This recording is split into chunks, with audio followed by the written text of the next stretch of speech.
Shalom, shalom, queridos, sejam bem-vindos ao pós-culto Glória de Sião Internacional. Meu nome é Márcia Schoff Maluf, Ministério Casa da Glória. Hoje está um dia maravilhoso, um domingo glorioso, dia 29 de janeiro de 2023. Foi um culto espetacular. Eu já vou pedir perdão porque eu esqueci de gravar. A internet caiu no meio. E depois que ela caiu, eu percebi que eu não estava gravando. E aí, depois que ela voltou, nós começamos a gravar. Então, você que está ouvindo depois, me perdoe, só tem um pedaço do culto por causa disso.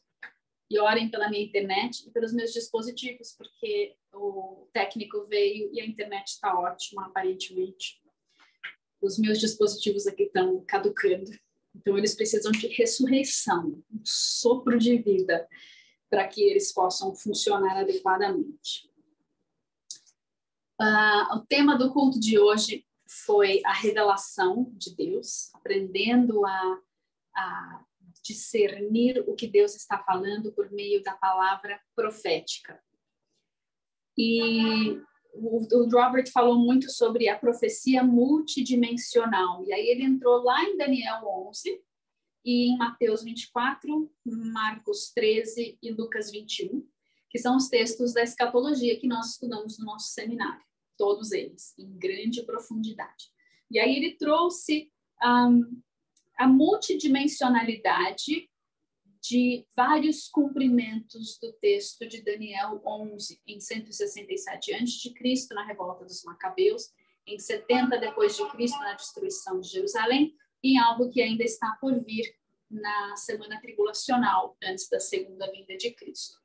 E que para nós entendermos o que é uma profecia, nós precisamos estar dispostos a ponderar em nossos corações a palavra profética que Deus traz. Primeiro, nós temos que aceitar a profecia. Depois, a gente tem que saber discernir a voz profética. Depois, a gente tem que anotar e ponderar o que Deus está falando para que nós possamos deixar o Espírito Santo nos trazer as várias dimensões, as várias camadas de interpretação e de revelação que estão naquela palavra. E ele trouxe o exemplo da palavra profética para a igreja da Glory of Zion, que ficava em Denton, Texas, e que um dia Cindy Jacobs apareceu lá e trouxe uma palavra profética dizendo que vocês vão se mudar para Corinto, a cidade de Corinto, no Texas.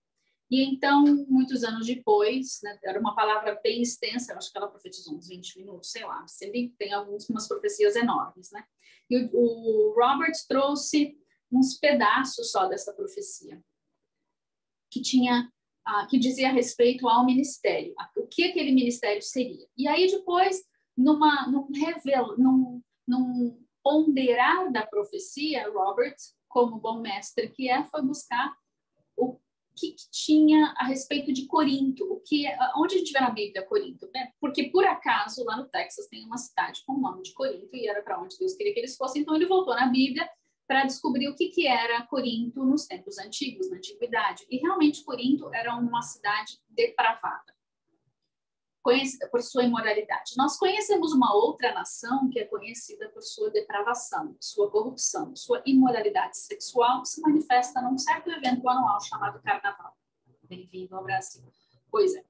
Mas há esperança, porque quando Deus te leva num lugar e Ele te mostra o desígnio dele para aquele lugar, Ele sempre traz a redenção. Há sempre um chamado redentivo.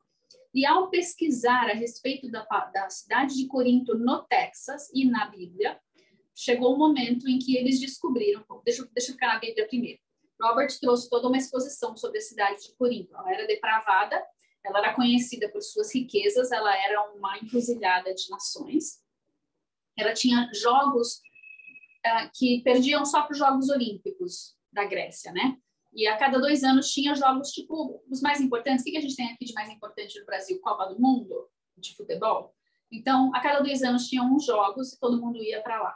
Além disso, tinha o templo de Afrodite no topo da montanha, com mais de 1.000 prostitutas cultuais, ou prostitutos cultuais, que tinha naquela época homens também.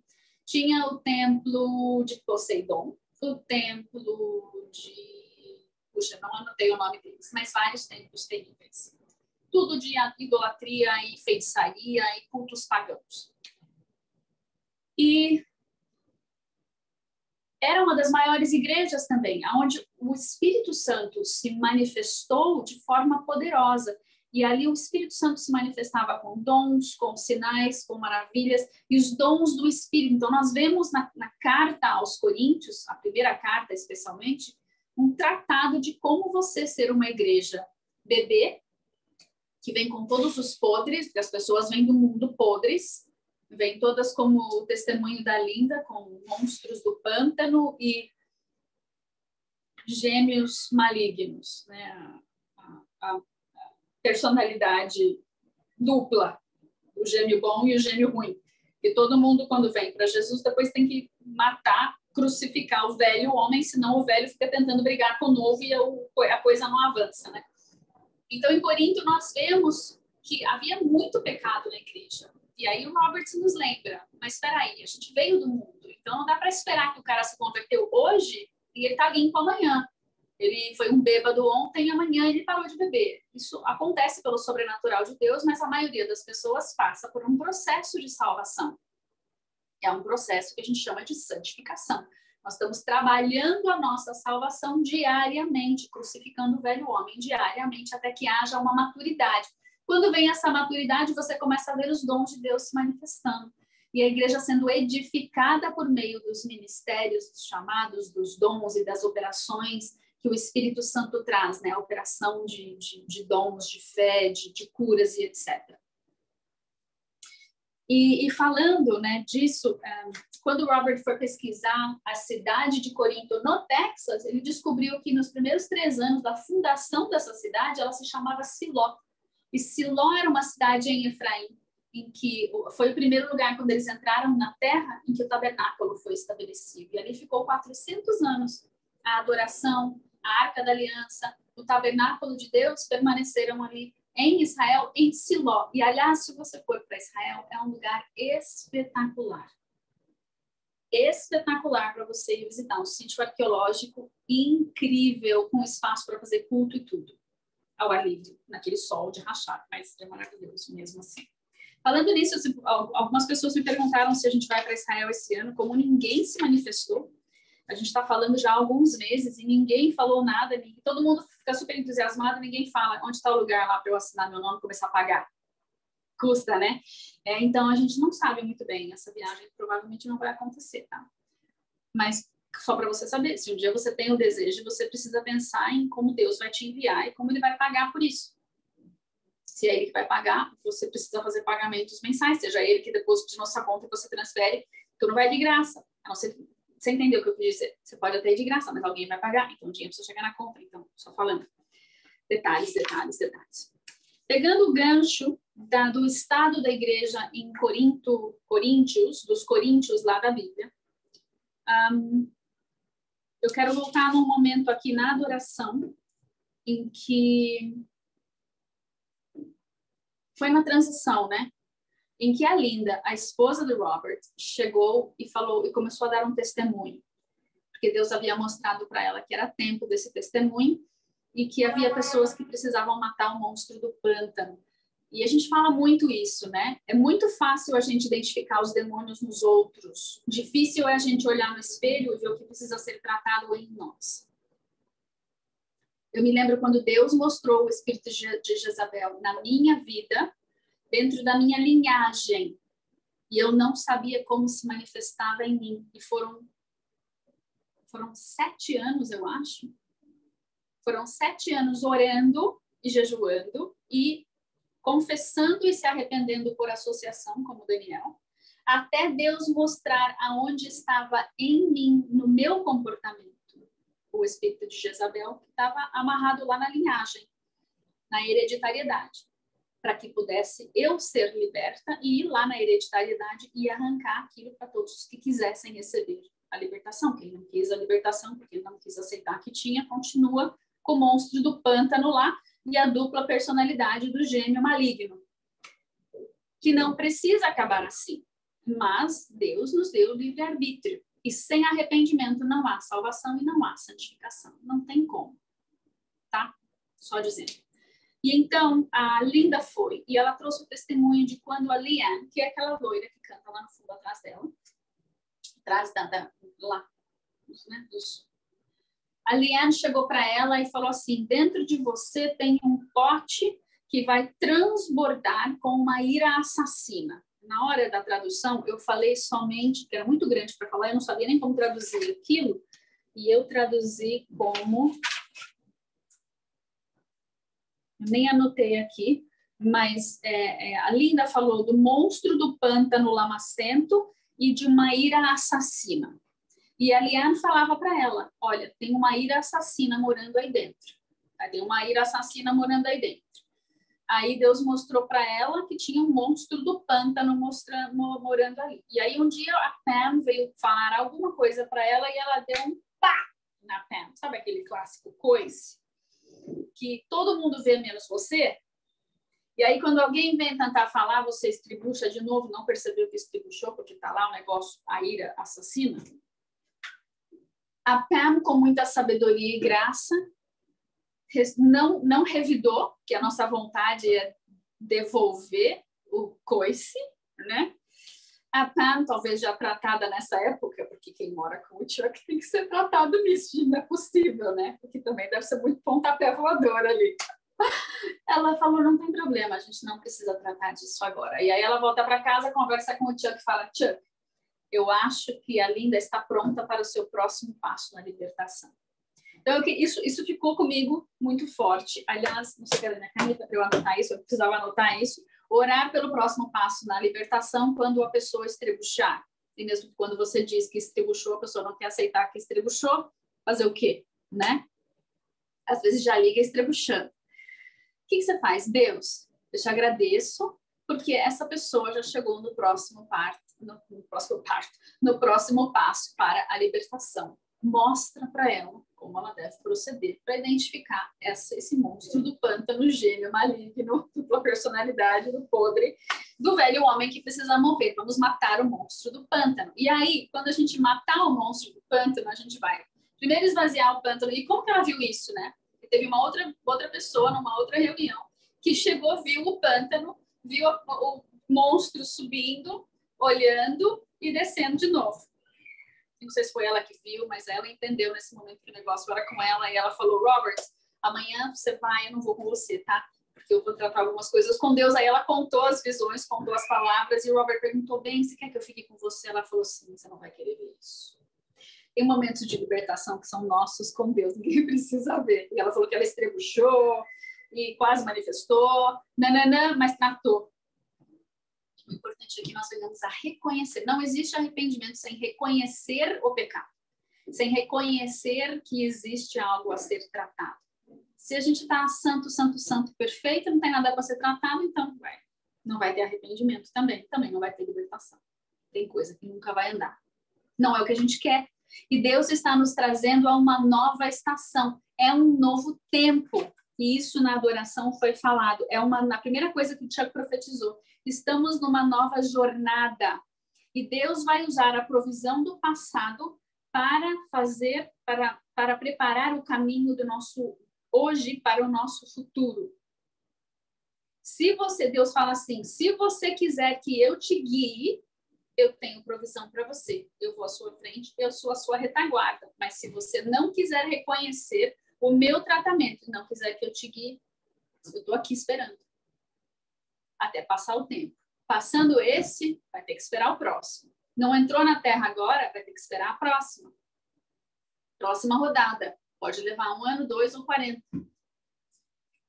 Nós não temos tudo isso mais. Deus realmente está nos chamando com uma certa urgência para que a igreja, o remanescente da igreja, esteja preparado para um novo mover dos últimos dias. A glória da última casa vai ser maior do que a primeira. O que aconteceu na igreja primitiva vai acontecer agora na igreja dos últimos dias, mas haverá uma glória maior. E se a glória da primeira casa matou lá em Israel, matou na igreja primitiva, e vai matar hoje. Não pensemos nós que vai ser um oba-oba dos sinais, milagres e maravilhas. A quem muito é dado, muito é cobrado. E a glória, se estiver num recipiente que rompe, não vai durar, não vai, ela vai explodir. Se nós colocarmos O vinho novo no odre duro, velho, que não tem lugar para expandir com a nova fermentação do novo vinho, o container rompe e o vaso morre, quebra, Ananias e Safira. Nós não queremos isso. Nós queremos um povo são, forte, sábio, que sabe administrar a glória de Deus, apesar das suas falhas. Aquele que tem o coração contrito, o coração quebrantado, rápido se arrepende, porque reconhece. Se não enxergar, não reconhece, não se arrepende. Os nascidos de novo veem o reino e entram no reino. E não dá para entrar no reino que é Jesus e sair igual. Não dá. Tem que sair transformado. Essa é a nossa herança, em nome de Jesus, para esse tempo. Amém? Aleluia. E então Deus está nos dando a provisão, se nós quisermos deixá-lo nos guiar. E ele disse que havia uma tropa marchando, e no momento de semeadura, nessa semana, se você já semeou, essa palavra foi para você, se você ainda vai semear, receba essa palavra. Ao semearmos, seremos como uma tropa marchando, e a cada passo será como se estivéssemos pisando o lagar. E o vinho novo está sendo feito, está sendo forjado pela nossa pisadura, pelo nosso marchar, não pelas pisaduras chibata, pela pisadura de pisar. O vinho está se formando. E para que nós possamos avançar, nós precisamos sair da caixa. Uma outra palavra que a Liane trouxe foi que nós precisamos sair da caixa da conformidade, que nós edificamos ao nosso redor. Tá bom como tá, cheguei num lugar bom, sentei, acomodei. Não. Deus tem mais. E junto com essa palavra de sair da caixa de conformidade, não sei se foi de línguas que surgiu, veio uma outra palavra. E o Chuck falou assim, você está tentando rebater uma bola curva. No beisebol, tem lançadores que não lançam uma bola retinha. É uma bola que ela vem com efeito. Então, ela vem fazendo curva. E ela não sei que velocidade que é. O cara que está para rebater, ele precisa ter o olho para enxergar a bola, a curva. Ela não está vindo retinha, para ele poder rebater. E o Chuck falou assim, nós temos errado, vocês que erraram o rebater na estação passada, eu estou te dando uma nova visão, para que você possa não só rebater, qualquer rebatidinha não, é para você rebater para fora do estádio. Vai ser um home run. Você vai dar a volta toda e vai fechar o ponto. Em nome de Jesus, nós recebemos essa nova visão para nós acertarmos o alvo nessa próxima estação. O Chuck novamente relembrou de visão que ele teve em 1986 em relação à China, que haveria décadas até 2026, em que haveria uma disputa pelo governo global, China e Estados Unidos. E que nós precisamos orar pelas vidas na China, nós precisamos orar pelas vidas em Portugal. Houve uma palavra profética para Portugal. É a era do Espírito. No meio da palavra de Portugal, a gente cantou um monte de coisa que tinha a ver com uma tocha de Deus, que nós seríamos a madeira no altar. E a madeira no altar é o que vai queimar, a chama vai brotar dessa madeira. Deus vai atear fogo em nós. É o fogo do seu perfeito amor. É o fogo que vai espalhar candeias, não, que vai espalhar cinzas, não são cinzas. Como é que fala? Faísca. É o fogo que vai espalhar faísca, que vai atear fogo em outras madeirinhas ambulantes. E elas vêm todas para o altar. E essa chama nas mãos de Deus, ela não fica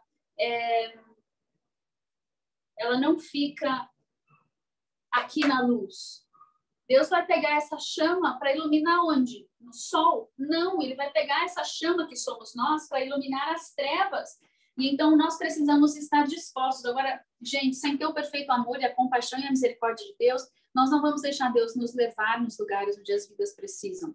Se a gente critica o pecado do nosso irmão e não consegue tirar o raio da trava dos nossos próprios olhos, como é que a gente vai deixar Deus atear fogo em nós para iluminar as trevas?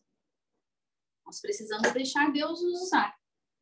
mas é do jeito que ele quer nos usar, não do jeito que nós queremos ser usados. E para isso a gente precisa deixar Deus mudar o nosso coração, para que nós tenhamos a compaixão de Cristo pelas vidas. A começar pelos nossos irmãos, que a gente julga, condena, mata e enterra. O cara está lá pedindo socorro, a gente soca o pé na cara e ainda joga a terra em cima. Não, não funciona assim. Nós precisamos ser um corpo de Cristo tratado, curado, e a compaixão começa com os nossos aqui. Começa com a nossa família, começa com as pessoas ao nosso redor. Não é para chutar todo mundo, é para salvar, é para resgatar. Tem pessoas que você tem que andar mais de várias milhas. E vai mais uma, e mais uma, e mais uma. Jesus caminhou muitas milhas por nós. Nos tirou de coisas que a gente está sendo liberto até hoje. Temos de ter compaixão com as vidas que estão caminhando conosco, porque elas não são perfeitas, tanto quanto nós não somos perfeitos também. E nesse tempo de profecia por Portugal e de orar para que as tochas do perfeito amor de Deus iluminassem as trevas do Brasil, trouxe para o Brasil, uma das profecias, uma das pessoas que trouxe uma interpretação de línguas, falava era do Espírito Santo, era do Espírito Santo, era do Espírito Santo. Lembra, nós temos falado que a igreja dos últimos dias é um reflexo, um espelho quase da igreja primitiva, onde houve o Pentecostes. Nos nossos últimos dias aqui, nós estamos preparando o caminho para o Senhor. João Batista preparou o caminho do Senhor na primeira vinda. Jesus veio, capacitou aquela igreja na era do Espírito Santo, na era de Pentecostes, a ganhar todas as nações. Nós vamos também preparar o caminho do Senhor na unção de João Batista e na unção de Cristo. As duas juntas de novo, porque sem arrependimento não há salvação. Nós precisamos pregar o arrependimento, preparar o caminho do Senhor. Ao mesmo tempo, nós já temos a Cristo. E então nós já temos sinais, milagres e maravilhas. O Espírito Santo já habita em nós e Deus quer nos dar tudo isso para preparar o caminho para a segunda vinda, com um avivamento espetacular. Mas lembrando, o vaso não pode morrer no processo. Nós não queremos, até pode, né? Não é desejável. E então, torna-nos Deus, acende o fogo do destino de Deus em nós. Espírito Santo, queima o que pode ser queimado de ruim. Faz-nos vasos de fogo, vasos de ouro, vasos de diamante. Por mais nada. E ainda que nós tenhamos que atravessar o fogo do inferno, nós seremos tochas vivas de Deus e as chamas do inferno não nos tocarão, porque nós já fomos queimados pelo fogo de Deus. Em nome de Jesus. Deus tem um plano e o plano é dele. E teve uma palavra profética interessante que o Chuck teve que meio que ajudar a gente a entender para a gente não achar que era uma heresia. A moça dizia, coloca no altar Ismael, para que Isaac possa nascer. Nós temos muitas coisas muitos caminhos que nós tentamos fazer para Deus. Deus deu a promessa, demorou, a gente falou, peraí, deixa eu ajudar Deus, talvez, né, eu acho que ele precisa da minha ajuda. Sem comentários. E aí nasce Ismael. E aí tu não sabe o que fazer com Ismael. Bota Ismael no altar. Entrega Ismael para Deus. Para que Isaac, que é o filho da promessa, que é o jeito que Deus queria fazer, possa vir à luz. Não bota ninguém no fogo, não mata ninguém, por favor. Entrega no altar de Deus, deixa Deus tratar. Ele pode transformar qualquer maldição em bênção. Amém? E uma outra palavra interessante que veio das mesmas línguas aqui era que a criança viu o fogo no batistério. Eu quero lembrar, nós fomos batizados nas águas. E nós queremos ser batizados no fogo consumidor. Hoje Deus mostrou, anota aí, dia 29 de janeiro de 2023, Deus mostrou o batistério pegando fogo. O tempo do batismo de fogo está chegando. O tempo do batismo de fogo está chegando. Diz, Deus tem misericórdia da minha vida, mas faz. Faz. Pode vir. Eu te dou carta branca. Aliás, o culto não começou com o Chuck trazendo essa palavra da nova jornada. O culto começou com ele dizendo assim, diga, Deus, eis-me aqui, envia-me a mim. Acabei de lembrar. Que ele abriu o culto falando isso. Deus, eis-me aqui, envia-me a mim. E então diga, Deus, eis-me aqui, envia-me a mim, em nome de Jesus, para esses tempos. Amém? esse foi o culto de hoje. E eu queria trazer só uma profecia, uma palavra do Give Him 15, do Dutch Sheets, aquela diária que ele tem, que eu anotei aqui do dia 23 de janeiro de 2023. Palavra de 23 de janeiro de 2023, aonde o Dutch vai contar o material veio da Gina Golston, e o título que ela deu à história que o Dutch leu foi um momento para se fazer história.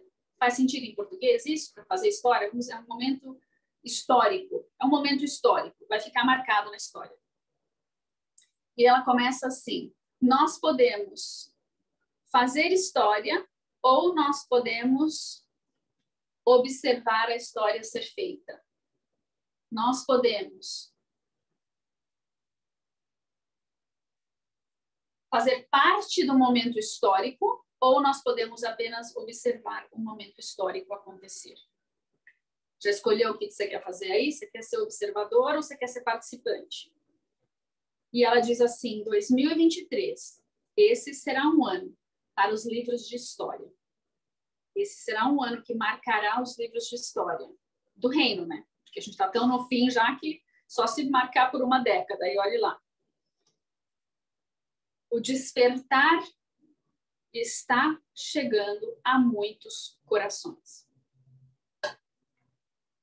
Haverá uma revelação a respeito de momentos marcados. Momentos marcados. O que são esses momentos marcados? Você que é ministro de Deus, ou você que acabou de chegar, e está começando a aprender a ouvir o Espírito Santo, e você ouve Deus falar para você, desce no seu condomínio com suas bandeiras e dança. Você fez, na hora você não enxergou tudo. Você entendeu algumas coisas, mas você fez.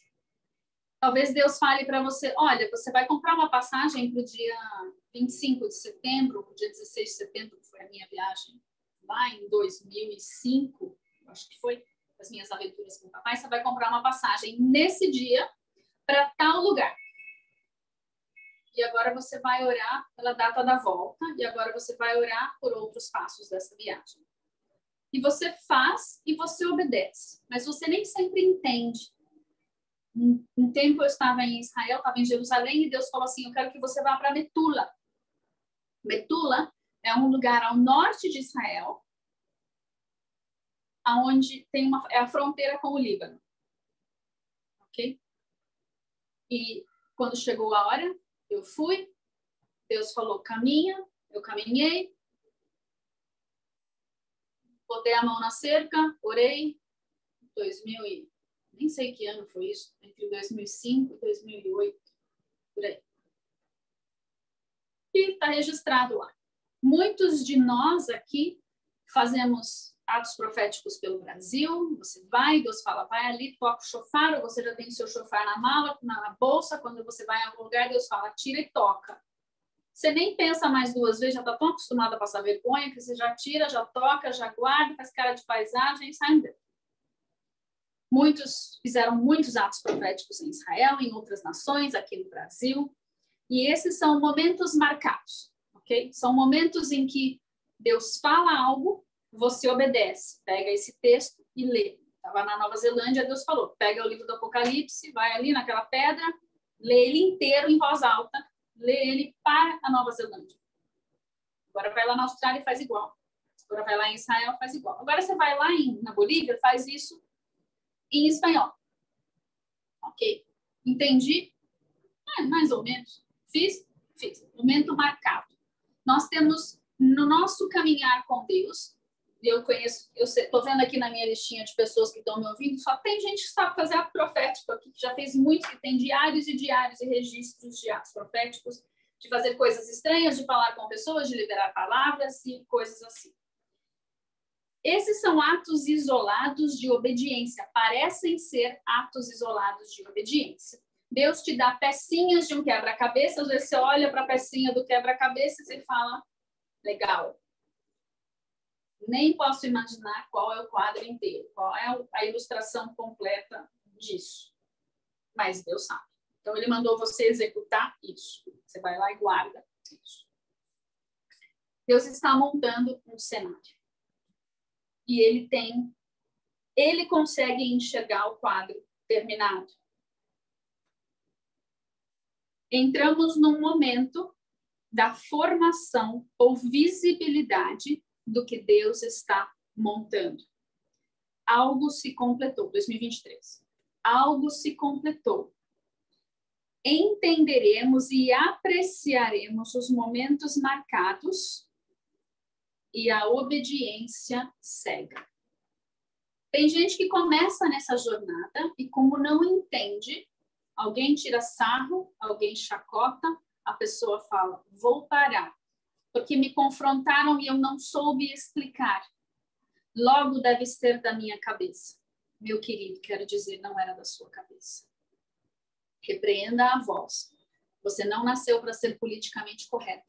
Você nasceu para agradar uma pessoa. O seu público, a sua plateia é de um. É o Deus Todo-Poderoso. O Espírito Santo manda, você faz. Não precisa fazer sentido. Você só precisa conhecer que você sabe que é a voz dele. Para não fazer asneira. E você precisa aprender. Nós precisamos aprender que quando ele manda ir 1 milha, não é para ir 2. Ele mandou ir 1. Se ele manda pintar de vermelho, não é de laranja. Não precisa misturar o amarelo que você acha mais bonito, é de vermelho. Se ele manda comprar não é para comprar 2, é para comprar 1. Se ele manda entregar uma palavra, é para entregar até onde ele parou. Quando ele parou, não acrescenta.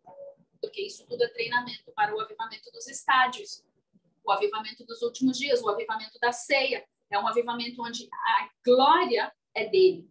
E nós não podemos nem acrescentar nem tirar da palavra dele. E esses momentos marcados de obediência isolada, aparentemente, são treinamento para tudo isso. Mas 2023 é um momento, é um ano em que o Senhor vai começar a mostrar o que ele estava montando.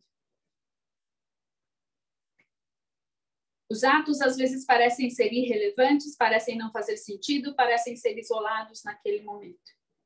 Mas virá um tempo quando Deus juntará tudo e nós entenderemos. É preciso ter fé e obediência. E Deus diz assim, permaneça no caminho, permaneça nesse curso que eu te dei nesta jornada. Permaneça no caminho que ele te deu. Não o que ele deu para o outro, que ele deu para você, que é diferente do caminho que ele pôs no outro, mas quando ele der um zoom out, a gente vai ver que está todo mundo no mesmo caminho, mas parece diferente para nós aqui, isso não é um problema para Deus. Nós somos partes diferentes do corpo. Parece uma vitrola quebrada, né? Um disco quebrado. A mão vai fazer diferente do cotovelo. O cotovelo tem poucos movimentos que ele pode fazer. Esse daqui é um deles. Mas não tem muito mais, né? A mão não. A mão pode fazer um monte de coisa diferente. Nunca o cotovelo vai conseguir ser igual à mão. E nunca a mão vai chegar onde precisa ir sem o cotovelo. Então, nós precisamos não querer multiplicar nós nos outros. Precisa multiplicar Jesus nos outros, porque só ele sabe a parte do corpo que nós somos. E se nós querermos que tudo seja a mão, a gente vai ser a mãozinha da família Adams, que é uma abominação, uma aberração da natureza. Nós não seremos encaixados em outra parte do corpo que está também exercendo o seu chamado, que se parece diferente do nosso. Então, fique no caminho que Deus te colocou, cada um de nós. Ainda que não faça sentido, Deus sabe o que está fazendo, sim ou não? Ele é soberano, ele sabe o que está fazendo, ele é Deus. Amém? Ele pode? Pode. Não tem impossível para Deus, não tem. O corpo vai funcionar individualmente e coletivamente. De novo, 2023 é um momento que Deus está nos dando a visibilidade do que ele está montando. Nós vamos começar a entender. Então, vamos fazer como Maria e ponderar no nosso coração o que ele está nos mostrando e juntar com o que ele está mostrando para outros do corpo de Cristo, para que nós possamos ver o quadro completo, porque nós não somos dedinho andando sozinho, certo? Somos um corpo de uma pessoa, que é Jesus. Assim como Moisés enviou os espias e 10 viram gigantes, nós queremos os olhos de Josué e Caleb, que viram as possibilidades. Eles viram o cumprimento das promessas. Eles viram o quadro montado. Então, eles saíram do Egito, uma pecinha.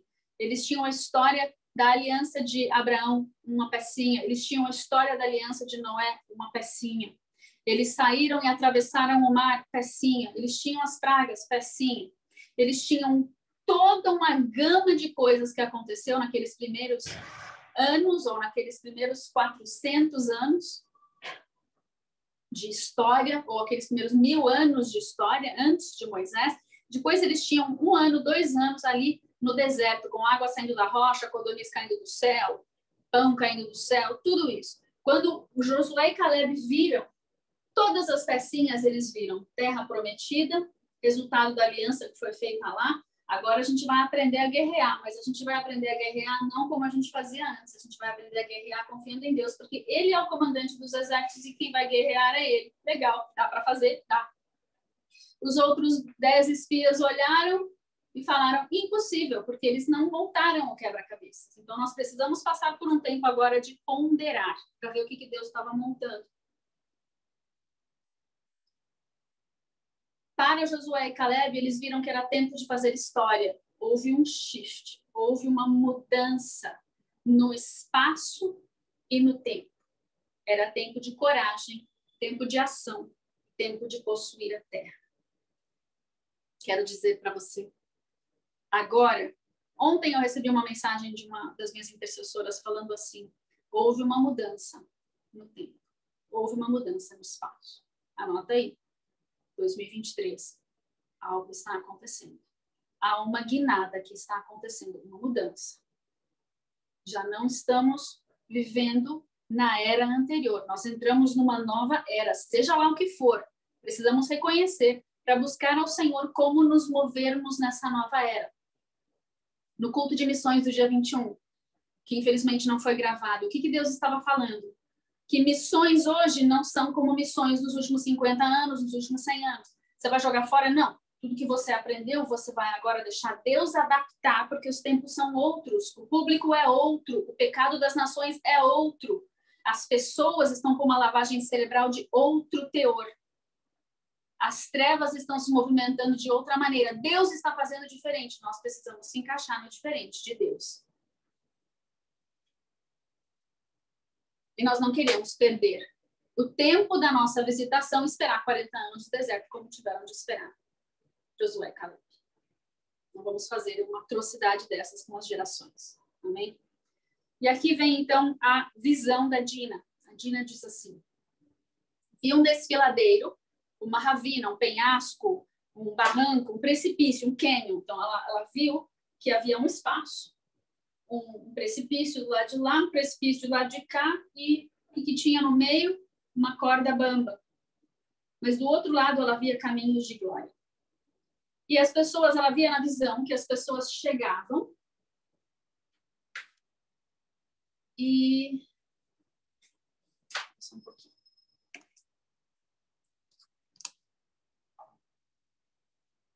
Ela via que as pessoas chegavam no precipício, olhavam para a corda bamba e falavam, cara, não vai dar certo isso daqui. Um monte de gente chegava e ia embora. Mas ela viu algumas pessoas que chegavam e colocavam o pezinho na corda, tipo, contemplavam a possibilidade daquilo. Para essas, ela via que Deus imediatamente enviava anjos.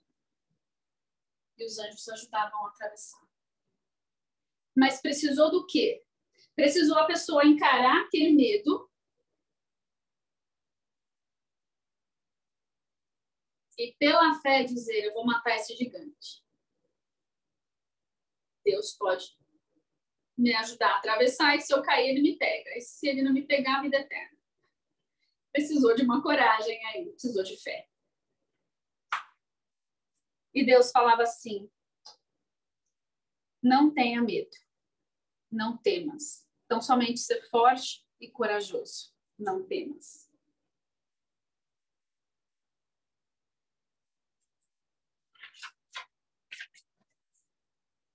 O Senhor então disse assim para ela, receba essa palavra no seu espírito.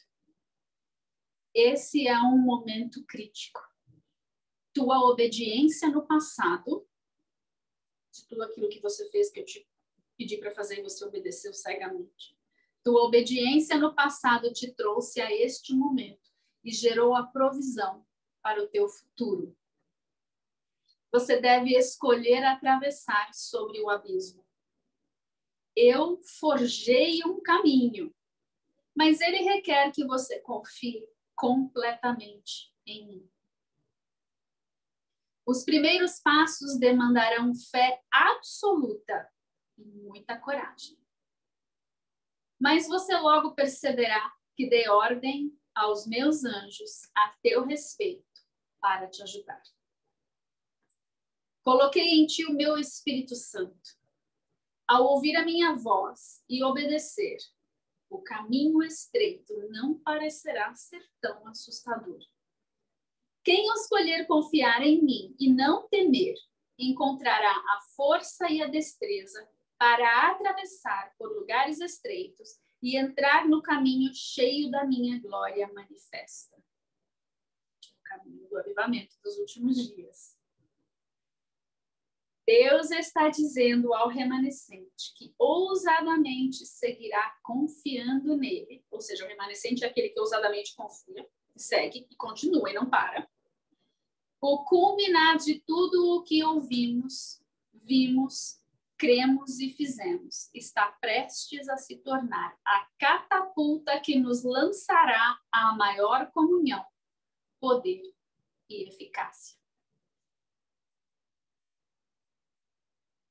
De novo, Deus está dizendo àqueles que são o remanescente, que continuam confiando em Deus, apesar de todas as vergonhas, loucuras e falhas e fracassos.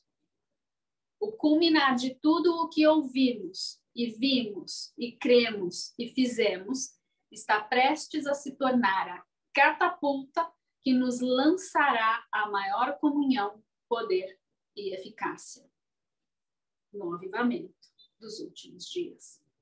Aleluia. Neste ano, faremos história. Este será um ano histórico. Senhor, que seja mesmo um ano memorável. Aumenta a consciência do teu mover nesse avivamento dos últimos dias. Levanta os que ainda estão faltando das tropas. Desperta os que ainda estão dormindo.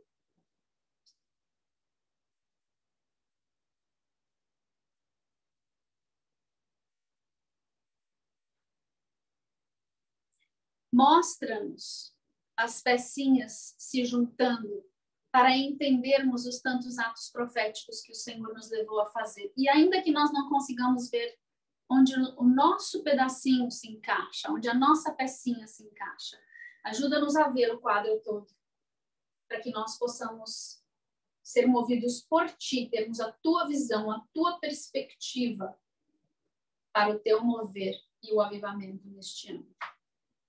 Em nome de Jesus. Será um ano memorável. Aperte os cintos, o avião vai decolar. Você ouviu, marcou a viagem, fez as malas, planejou, marcou o hotel, foi até o aeroporto e agora você está sentado na cadeira, lá no seu assento. Aperta os cintos. Ainda que haja muita turbulência, o avião está decolando. Será um ano histórico. Vamos liberar um decreto. Senhor, nossa confiança está em Ti. Não temeremos. Seremos fortalecidos em Deus. Somos fortalecidos em Deus. Estamos prontos para travessias estreitas. Estamos prontos para decolar. Aleluia. E nós selamos esta palavra para nós, nossa família, nosso ministério, nossos alinhamentos, ministérios parceiros, para o nosso Brasil. Deus não se esqueceu do Brasil, amados. Não se preocupe. Deus não dormiu no ponto. Eu sei que eu já falei isso antes, mas nós precisamos ouvir repetidamente. Não é tempo de desespero. Não é tempo de crise. É tempo de dentro do shalom, de dentro do descanso de Deus, nós liberarmos os decretos para a salvação e o novo nascimento da nossa nação brasileira. É tempo de nós chamarmos ao arrependimento, para que haja esse novo nascimento do Brasil. O Brasil nascerá da água e do Espírito. E ainda que as dores de parto se prolonguem, esse bebê não será abortado. Declare, o Brasil não será abortado, em nome de Jesus. Ele nascerá de novo, entrará na sua identidade, no seu chamado, no seu propósito, no seu desígnio em Deus. Nação adoradora entre as nações. Celeiro de missionários, celeiro de pão, pão da vida. Preparando o caminho do Senhor com sinais, milagres e maravilhas. Com odres novos para receber o vinho novo deste avivamento. Te agradecemos, Senhor. Este é o teu corpo, que foi partido, moído por nós.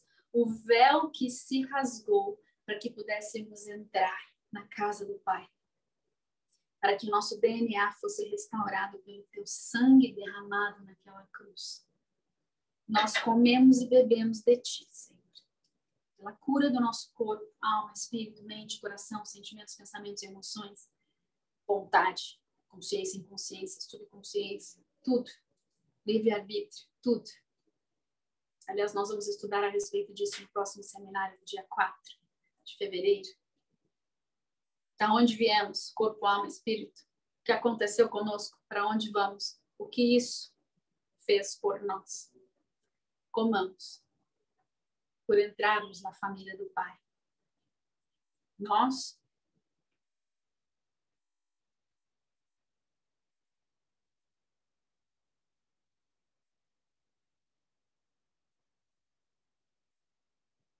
eu e minha família serviremos ao Senhor, nossas casas.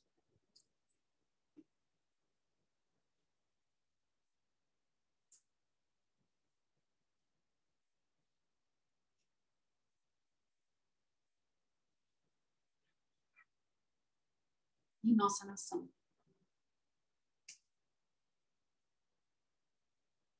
Que venham as contrações. Esse bebê não pode ficar mais tempo no útero. Ele precisa vir à luz. Ele precisa respirar ar. E vai ser muito rápido o seu processo. Do batismo nas águas para o batismo com fogo. Aleluia, segura Deus. Aperte os cintos. Nós celebramos, Deus, a tua morte. Até que o Senhor venha. Tua morte, teu sepultamento, tua ressurreição, tua Páscoa, teu asmos, tuas primícias. E entraremos nesse Pentecostes, desse novo avivamento. Lavados, remidos pelo teu sangue. Entrelaçados pela luz da glória que está no teu sangue, em todas as dimensões do nosso ser, as nossas veias físicas e espirituais. Dá-nos uma revelação multidimensional, Deus, a respeito do nosso chamado, da chamada da nossa nação e dos tempos em que vivemos, em nome de Jesus.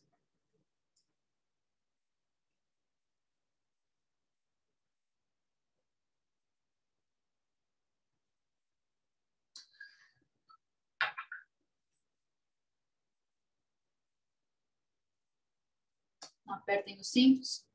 O piloto não sumiu. Para o alto e avante, Brasil.